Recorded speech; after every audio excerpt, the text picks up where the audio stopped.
फलटण ग्रामीण पोलीस स्टेशनच्या हद्दीमधील दालवडी तालुका फलटण येथील सोमनाथ संदीप जाधव वय 18 याच्या खून प्रकरणी संशयित 4 पैकी 3 आरोपींना बेड्या ठोकण्यात फलटण ग्रामीण पोलिसांना यश आले आहे।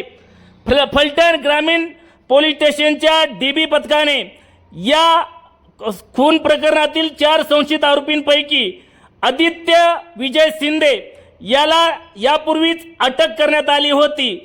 दिनांक 11 एप्रिल रोजी अटक करण्यात आली होती।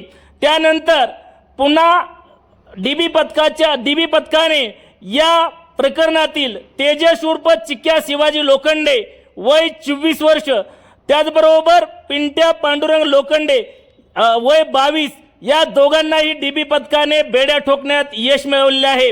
दिनांक 13 एप्रिल रोजी या दोघांना अटक केली असून आज दिनांक 14 एप्रिल रोजी या दोघांना न्यायालयात हजर केले जाणार आहे।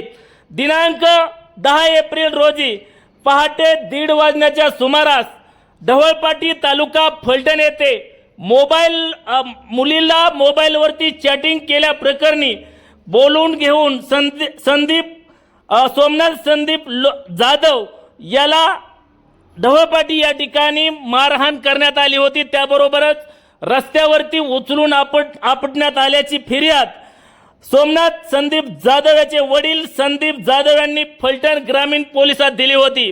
यानंतर फलटण ग्रामीण पोलीस स्टेशनच्या डीबी पथकाने तात्काळ दखल घेऊन या प्रकरणातील संशयित आरोपी आदित्य विजय शिंदे याला सुरुवातीला बेड्या ठोकल्या होत्या।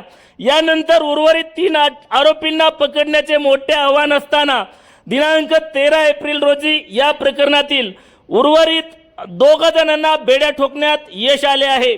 अद्यापही एक आरोपी या बेड्या ठोकण्यापासून वंचित आहे।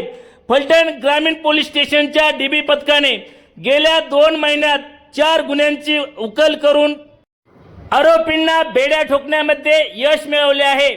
फलटण ग्रामीण पोलीस स्टेशनच्या डीबी पथकाच्या धडाकेबाज कारवाईचे फलटण तालुक्यामधून कौतुक केले जात आहे।